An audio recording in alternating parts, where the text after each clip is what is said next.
Have you ever looked at your child and then thought to yourself, what is she going through? What is happening with him or her, as the case may be? Your child feels distant. What we are very used to is these kids come back from school. As parents, we already instructed them what they should do.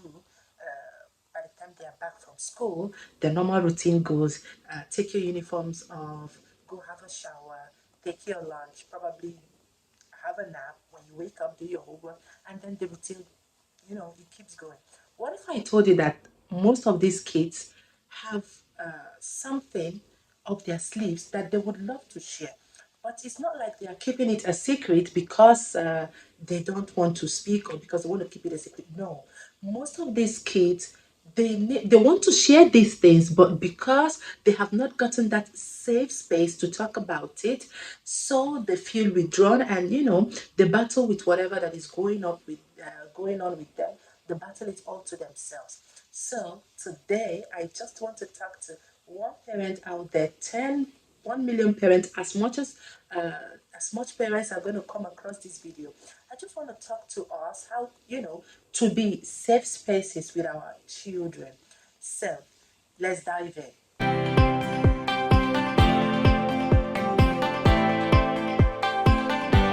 Hey everyone, welcome back again to my channel. If you're just coming across this channel for the first time, if you're just seeing me for the first time, you're welcome. I'm Chi Ihematanam. I'm a YouTuber based here in Doha, Qatar. Here on this channel, I share tips on motherhood because I'm a mom of four.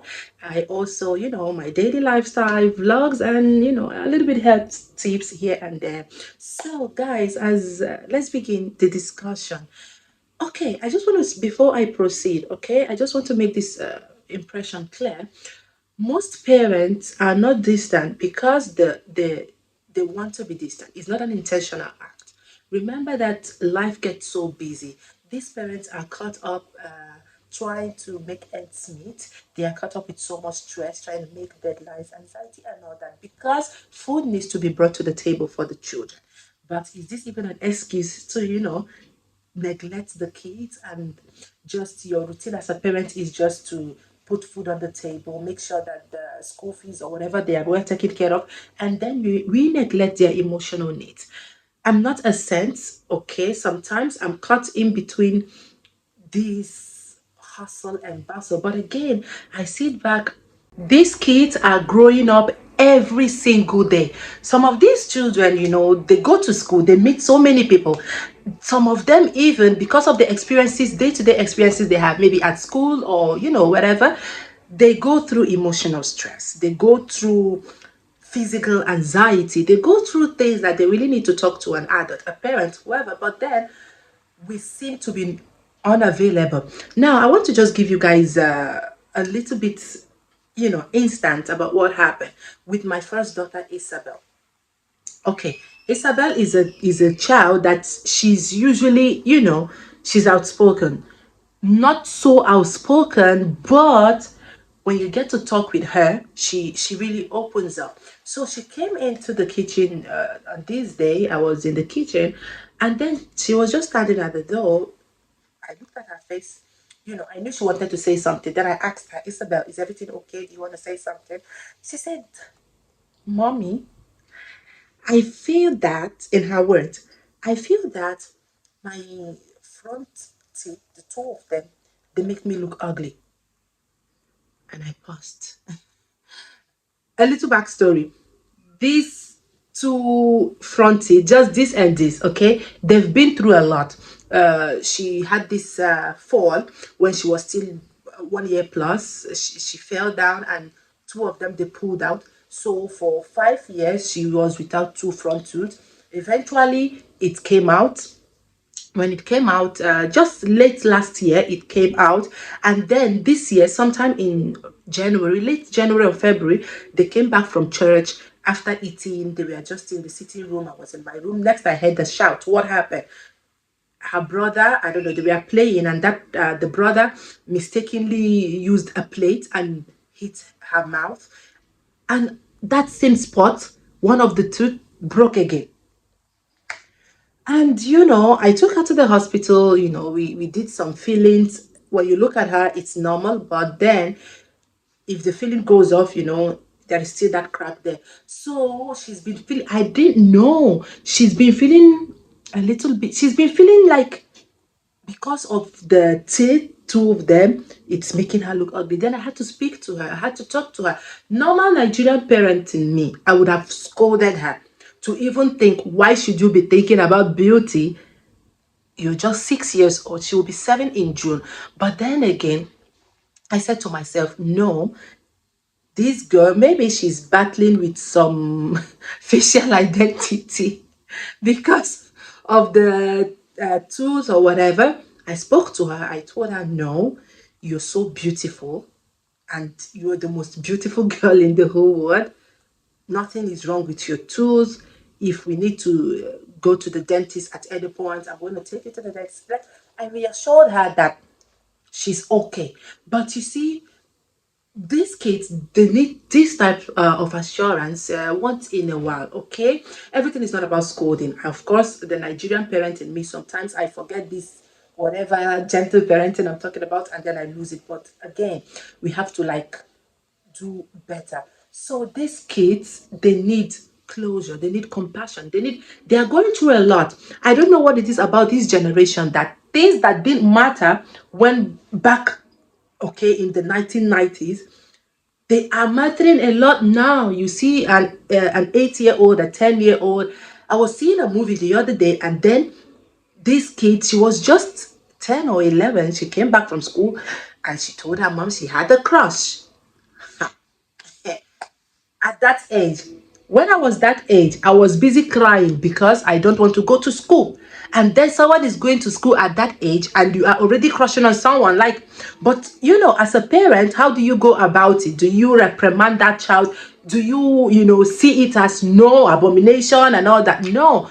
This generation, things have changed. If it was back then, of course my mother would hit me with a cooking spoon, or do something to me. My dad, he will not have that.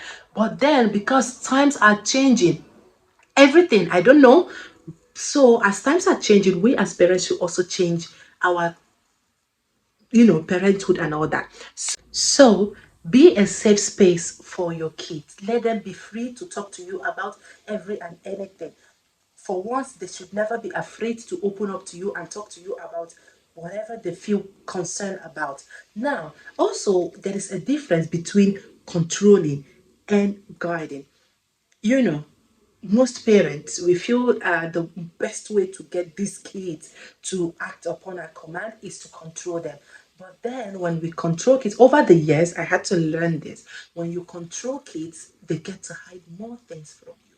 When you control kids, they act a certain way you would want them to see, or you would want to see them when they are in front of you. But once you leave that space, they become a totally different person, that if you meet them accidentally, you will even start asking yourself, is this my child?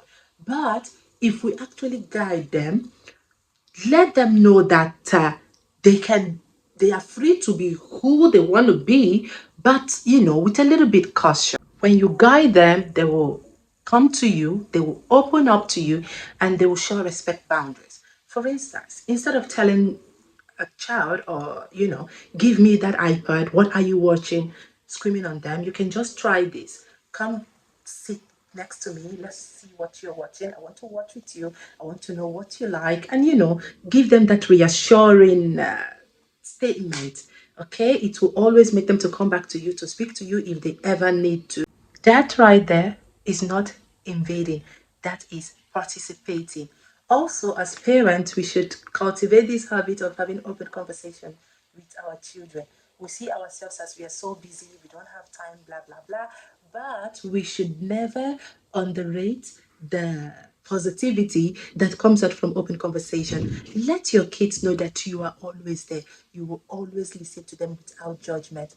When a child opens up to you about a mistake that he or she made, do not explode. Do not be overly dramatic, because that right there is the test. That moment they are looking at you to know how you're going to handle the situation.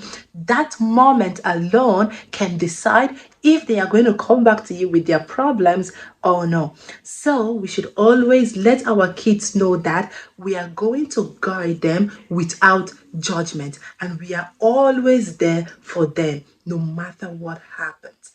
We as parents, we are working towards raising not just obedient children, but children who are supported, who are loved, who can also share love because they have received a lot of love from home.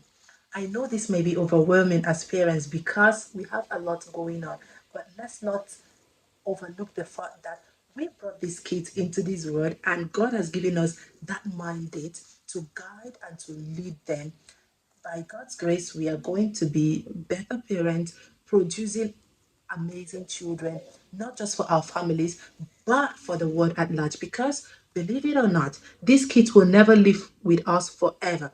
They will grow up, they will go into the world, and whatever you saw in your kids today, that is going to manifest, or that will also uh, shape the type of human being that kid will be in the society. So don't overbeat yourself as a parent, okay? We can always make adjustments. I'm a learning process, or rather, I'm work in progress, right? I'm not a perfect parent, but then I'm also learning just so I can be good enough for my kids. So, dear parents, if you're listening and if you watch this video up until this moment, make that adjustment. Look at your kids, watch them. What do they need? Not just financial, emotional aspect of it, because a lot of kids lack emotional needs from their parents. So let's make the necessary adjustments, and God willing, we are going to. Don't forget, your children don't need a perfect parent, they need a present one. So, if this video resonates with you and you find this educative and you learned a thing or two from this video, please do well to hit that red subscribe button. Please turn on your notification bell so you can get notified when I post up my content. Like the video and, of course, share it to a parent out there. And I'll see you guys in my next one. Bye.